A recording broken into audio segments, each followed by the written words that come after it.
Selamlar Türkiye'den ve tüm dünyadan kanalıma abone olan, takip eden, izleyen herkesler hoş gelmiş, sefalar getirmiş. Bugün yine güzel bir tarif vereceğim sizlere. Yine konserve yapacağız. Yine bakalım bugün ne yapacağız? Bamya konservesi yapacağız. Bir de burada var yarım kilo. Bayağı bir bamyalarım var. Kışlık konserve yapacağım tabii ki de. Şu anda kışlık hazırlama sezonu ve bizde bol bol tarifler veriyorum. Bamya konservesi yapacağım ama ben bu bamya konservesini yaz domatesleri, yaz biberlerini de ilave edeceğim ki kışın tazecik tazecik hemencecik hazır yemek pişirivereceğiz konservemizi. Hemen yavaş yavaş başlayalım. Bamyalarımızı temizlemeye. İlk önce tabii ki de temizleyeceğiz. Temizleme aşamamız bayağı bir uzun sürecek. Şöyle gösterelim. Bakın küçücük bamyalar. Bunları temizlemem bayağı bir zaman alacak. Yavaş yavaş başlayacağım. Ne kadar işte kilosunda bilmiyorum. Bunu akrabamız bamya ektikleri için toplamış ve getirmiş. 3 kilo falan var herhalde. Tahminen yani. Yarım kilo da burada var. Bakalım ne çıkacak. Hemen yavaş yavaş konservemizi hazırlamaya başlayalım. Hemen bıçağımı aldım. Vallahi bayağı bir zaman alacak benim bu bamyaları temizleme aşamam. Şöyle görüyorsunuz. Bu bamyalar nasıl temizlenir? Şöyle gösterelim. Şu döndüre bıçağımızı yıkamadım. İlk önce yıkamamak lazım. Hemen yıkarsak sümüklerini salacaktır. Güzel bir böyle şapka gibi temizlememiz lazım. Döndüre şapkasını çıkaracağız.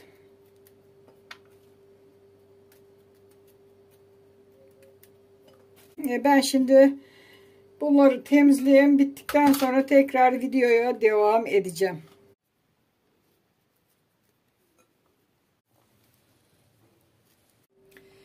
Evet, bamyaları temizleme işlemimiz sona erdi. Şöyle bu kadar. Bir de bunu da doldurdum. Temizledim şu anda bamyaları. Çöplerini ayıkladım. Ama bayağı bir zamanım gitti bunlarla. Şimdi hemen devam ediyoruz. Şimdi tencereme biraz su koydum arkadaşlar. Suya yani bayağı büyük çene tencereye koydum. Çünkü bayağı bir bamyam var benim. Limon sıkacağım. Limonunuz yoksa sirke koyabilirsiniz. Ya da limon suyu yapabilirsiniz. Ama bende limon olduğu için ben limon sıkıyorum bu suyun içine. Şöyle bakalım. Yarım sıktık.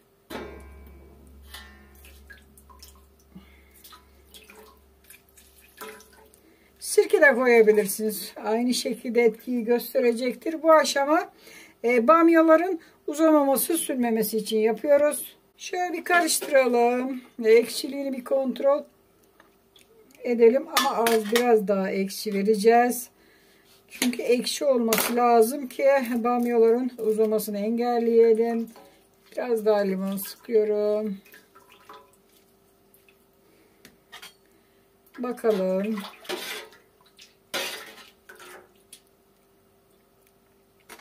Evet. Sonuçta ben 2 tane limon sıkmış oluyorum arkadaşlar.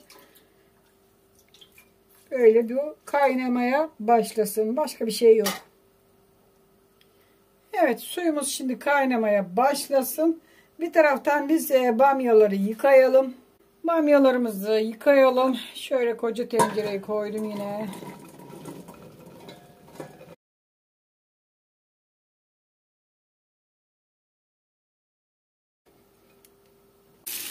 Şimdi bozla yıkıyorum. Daha önceden yıkamadım. Çünkü ayıklamadan önce yıkamamak lazım. Ki sünmesin, uzamasın. Çok fazla bekletmeyeceğiz. Çabucak hemen yıkayacağız. Şöyle suyun tozu bir gitsin. Bamyaların üzerindeki şu tozlar bir gitsin. Şöyle hemen kabımıza alıyoruz. Yıkadık. Bir su yıkadık. Bakın tozu gidiyor. Bir daha yıkayacağız.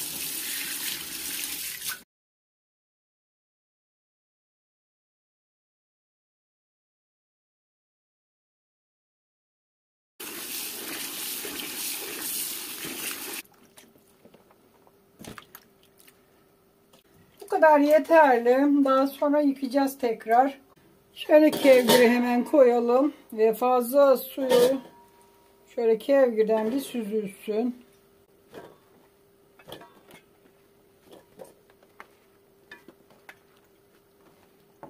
Bakın suyunu süzdürdüğümüz bamyaları hemen bu tepsiye döküyorum. Tamamdır. Bunları yıkadık. Diğer yarısını da yıkayalım. Bunlar hazır. Şöyle tamamen suyunu süzdürdük. Bunları da döküyoruz. Şu kadar bir bamyamız çıktı işte arkadaşlar. Bayağı bir bamyamız çıktı. Hemen tepsimize bunları da döktük. Hemen şimdi pişirmeye başlıyoruz. Evet, suyumuz kaynama noktasına geldi. Hemen şimdi bamyaları ilave ediyorum.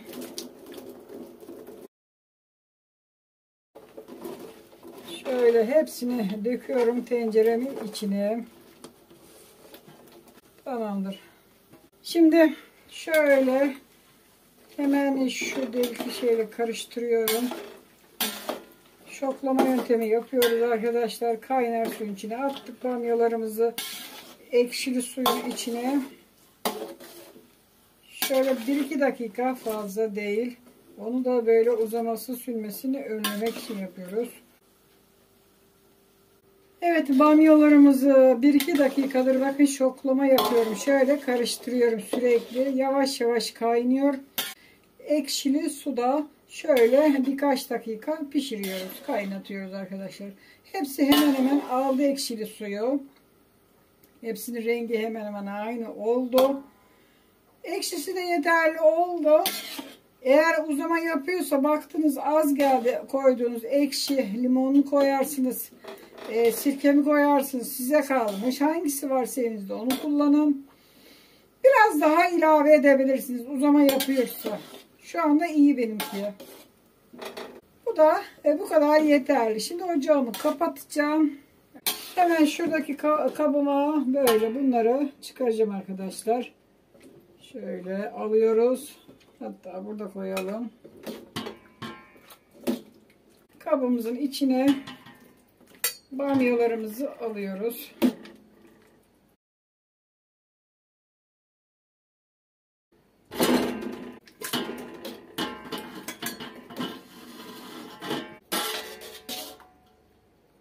Evet, bamyalarımızı çıkardık. Şöyle 2 kapta bamyalarımız çıktı. Bakın uzamaları da şu anda durdu. Şimdi soğuk suya bırakacağız. Hemen kabımızdan tepsimizin içine aktaralım. Biraz yıkadık.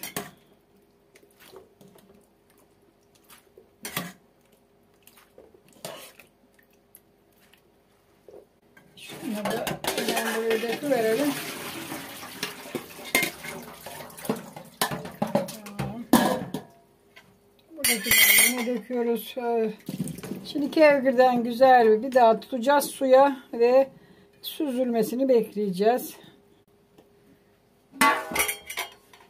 Şöyle tekrar tutuyoruz.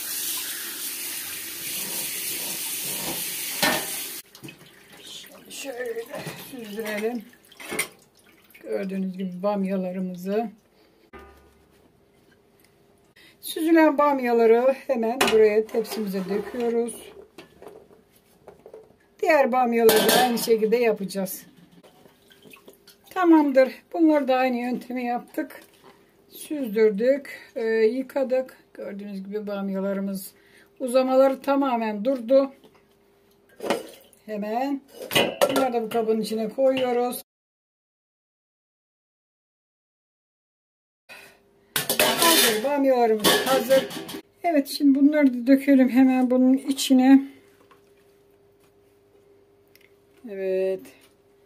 Çok güzel oldu. Şu anda bamyalarımızı hazırladık. Şimdi domates ve biberlere sıra geldi. Evet, şöyle çekelim. Bahçemden biraz domates ve biber topladım. Şöyle gösterelim. Bunları bahçemden topladım ve yıkadım, hazırladım. Şimdi onları doğrayacağım. Bildiğiniz yemeklik doğrayacağız arkadaşlar. Bunlar olmasa da olur. Sade bamyadan da yapabilirsiniz ama var benim bahçemde. Hadi dedim domates ve biberi de bahçeden koparayım. Tazecik tazecik. Onları da ilave edeyim. Pişirirken aramayız. İşte şöyle bu şekilde ufak ufak doğrayacaksınız yemeklik olarak. Biberlerimi doğradım. Şu tabağa çıkarıvereyim ben bunları da. Domatesleri doğrayacağım arkadaşlar şimdi. Yeterli bu kadar. Biraz doğradım işte. Bu kadar yeterli. Şimdi domateslerime sıra geldi. Domateslerimi de kabuklarını soyacağım böyle. Çünkü ben kabuklu sevmiyorum yemeklerde. Üzerinde kabukların görünmesini istemiyorum. Yerken yemek ağzına kabuk gelmesini istemiyorum. Onun için şöyle hemen soyuyoruz. Bakın bu şekilde domatesleri de doğrayacağız. Yemeklik olarak yaz domateslerinden mis gibi şöyle doğruyoruz. Evet, domatesleri de doğradım. Biberleri de bildiğiniz gibi daha önceden hazırladım. Şimdi konserveleri şişelere doldurmaya başlayalım. 6 tane kavanoz hazırladım. Şimdi 6 kavanozun hemen dip kısmına biraz domates atıyorum. Her zaman yaptığımız gibi diplerine hemen birer kaşık, 2 kaşık her neyse atacağım.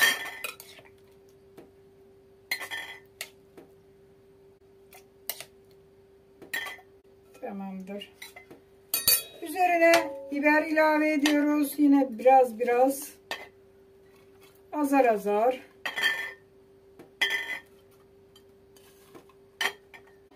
Üzerine dolduruyoruz bamyaları. Böyle dolana kadar.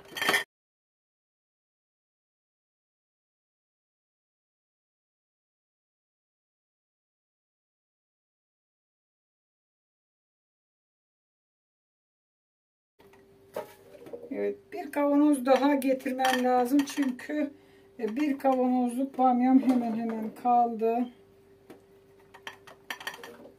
Evet, doldurduklarımızın üzerine yine biraz biber, hepsinin üzerine azar azar koyuyoruz. Ve domates ilave ediyoruz.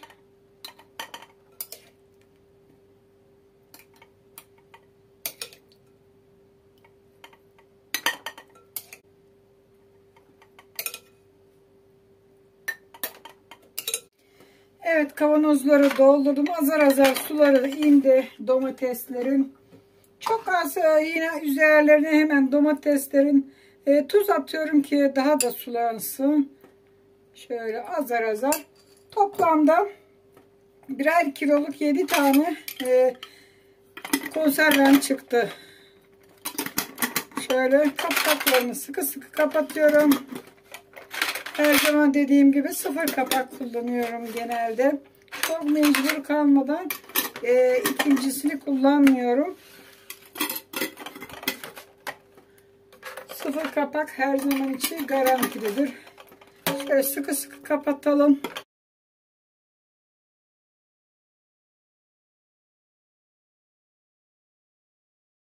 Hazır.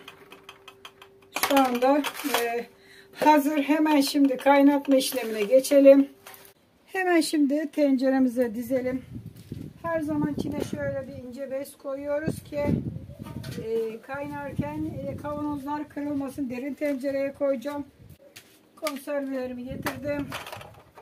Şimdi bunun içine bu 7 kavanoz konserveyi koyuyoruz. Tencerenin içine koyduk kavanozları, şöyle birbirine değmemesi için seyrek şekilde koyuyoruz ve aralarına şöyle karton koyuyoruz. Çarpmasın kaynarken, kırılmasınlar diye.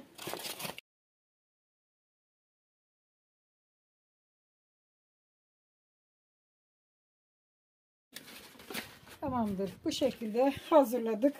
Şimdi üzerine su dökeceğiz. Hemen suyunu da getirelim. Suyumuzu da dökelim. Şöyle boş bir yerde.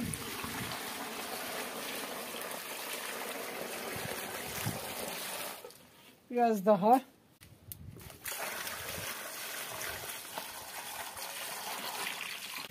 Tamamdır. Şimdi kalkmaması için bakın biraz yukarı kalktılar bunlar. Şöyle bir ağırlık koyuyorum. Kavanozlar yukarı fazla kalkmasın. Şimdi ocağımızı yakalım.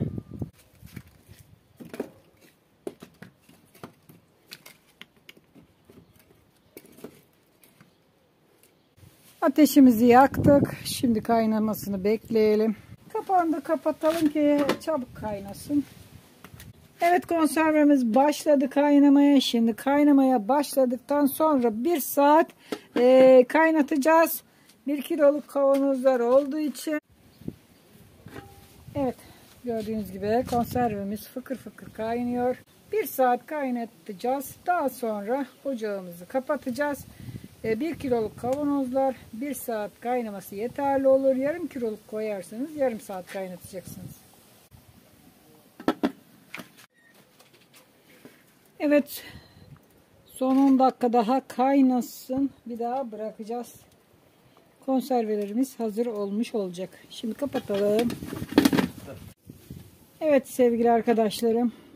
1 saat kaynattım konservemi. Artık ateşimi de yakmıyor. Şöyle bir gösterelim usulacıkında. Gördüğünüz gibi kavanozlarda biraz şimdi soğumasını bekleyeceğiz. Soğuduktan sonra kavanozları çıkaracağız kazandan. Şu anda sıcak çıkaramam. Hem kırılma riski var. 1 saat kaynama sona erdiği için soğuduğu zaman çıkaracağız. Evet, ben tenceremde gece bıraktım konserveleri arkadaşlar, almadım. Bakalım alemde. İnşallah bir sorun olmadan yapmışıktır. Şöyle gösterelim. Süper olmuş. Bakın hiçbirinde sorun olmadan konservelerimiz hazır olmuş arkadaşlar. Alalım bakalım. Çok güzel. Hiç sorunsuz konservelerimizi hazırladık ve süper olmuşlar var ya. Şöyle bakın, hepsini tek tek gözünüzün önünde çıkardım.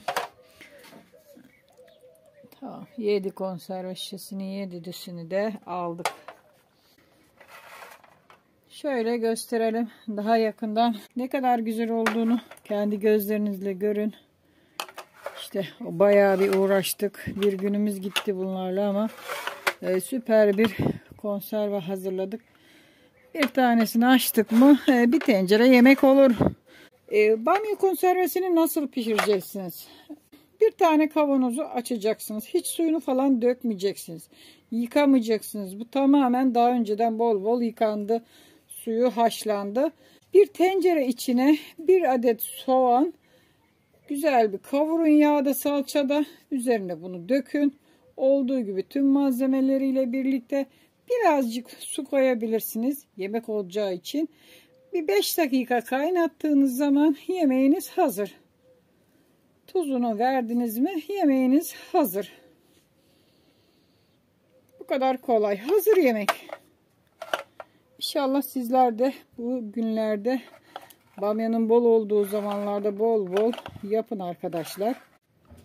Evet arkadaşlar, videomu burada bitiriyorum. Ben konservemi hazırladım. Umarım siz de alır pazardan biraz konserve kışlık hazırlarsınız. Hazır yemek çünkü hemencecik bir misafir geldiğinizde açıp pişirebileceğiniz bir tarif verdim sizlere. Şimdilik videomu burada bitiriyorum. Videomu izlediğiniz için hepinize çok teşekkür ederim. Videomu bitirmeden önce her zaman ne diyoruz? Tabii ki de kanalıma abone değilseniz abone oluyorsunuz. Aboneyseniz de bildirimleri açmayı unutmuyorsunuz. Hemen tariflerimden haberiniz olsun. Hadi bakalım, hoşça kalın.